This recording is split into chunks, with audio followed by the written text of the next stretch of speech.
بسم اللہ الرحمن الرحیم۔ السلام علیکم ناظرین اکرام، روشنی لائٹ چینل میں خوش آمدید۔ قرولوش عثمان کے سیزن 2 کا پہلا ٹریلر ریلیز ہو چکا ہے اور آج کی ویڈیو اس کا ریویو ہے۔ سین شروع ہوتا ہے اور منگول لباس میں سر پر سینگ پہنے ایک شخص لوہے کے ایک بلیڈ کو آئس کریم سمجھ کر زبان سے چاٹتا ہے اور ایک منگول عورت منہ سے عجیب و غریب آوازیں نکال رہی ہوتی ہے اور اس کے ساتھ ساتھ میوزک کے شور میں یا حی کی آواز گونجتی ہے۔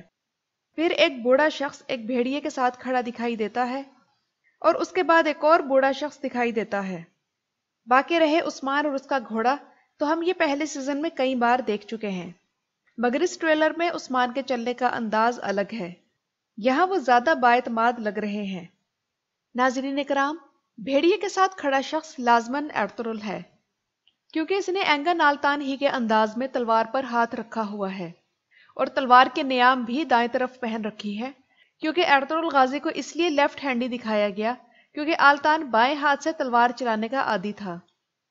سب سے اچھی بات یہ ہے کہ اگر یہ ایرطغرل ہے تو بوزدیگ نے یہ خیال رکھا کہ کسی کو ایرطغرل بناتے ہوئے اس کے چہرے کے فیچرز اینگن آلتان سے ملتے جلتے نہ ہوں، بلکہ تاریخ میں ایرطغرل غازی کی جو تصویر ہے اس سے ملتے جلتے ہوں۔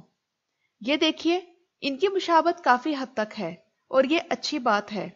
ایسا کرنے کی وجہ یہ بھی ہو سکتی ہے کہ ترکی میں پچھلے دنوں یہ ہوا کہ ترکی کے اردو نامی صوبے کے سٹی ہال میں ایرطغرل غازی کے 20 مجسمے رکھوائے گئے اور ان میں سے ایک مجسمہ اینگن نالتان سے مشابہت رکھتا تھا، مگر ترک عوام نے سوشل میڈیا پر بھرپور احتجاج کیا، جس کے بعد وہاں کی انتظامیہ کو معافی مانگ کر وہ مجسمہ ہٹانا پڑا۔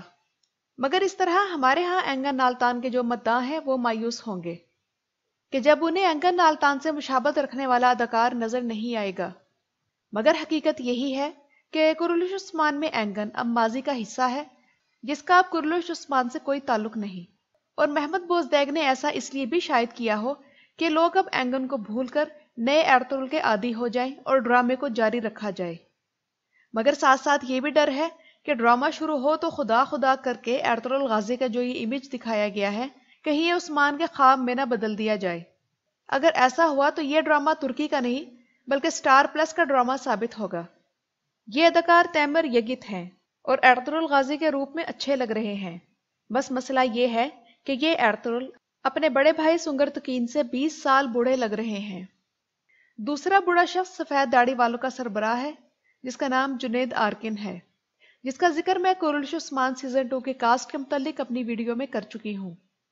ان کے بازو پر عقاب آ کر بیٹھتا ہے اور عقاب کو ترک شامانزم میں خاص اہمیت حاصل ہے۔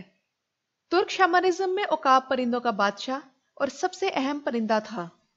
قدیم ترک سلطنتیں مثلاً گوک ترک، ہن اور یوغر، ان میں عقاب حکمرانی کی علامت تھا، جبکہ 2 سروں والے عقاب کے بارے میں یہ یقین رکھا جاتا تھا کہ وہ آسمان کے دروازے کو بلند ترین مقام پر رکھتا ہے، اور اسلام قبول کرنے کے بعد بھی ترکوں کے نزدیک عقاب کی اہمیت کم نہ ہوئی، اور ترک سلطنتیں عقاب کی شبیہ کا استعمال اپنے جھنڈوں اور آرٹ میں کرتی رہیں، جیسے سلجوق سلطنت کے جھنڈوں پر 2 سر والا عقاب بنا ہوا ہے۔ مگر اسلام قبول کرنے کے بعد ترکوں میں عقاب دیوتا نہیں بلکہ بہادری کی علامت تھا۔ مگر ناظرین اکرام، اس ٹریلر کی سب سے غلط بات یہ ہے کہ اس میں منگول شامانزم اور ٹینگریزم کو ہائی لائٹ کیا گیا ہے۔ آپ دیرلش ایرطغرل کے ٹریلرز ملاحظہ کریں، اس پر ہمیشہ ایک اسلامی ڈرامے کا ہی گمان ہوتا تھا، مگر اس ٹریلر سے آپ یا حی کی آواز نکال دیں تو سراسر کسی منگول ڈرامے کا ٹریلر معلوم ہوگا۔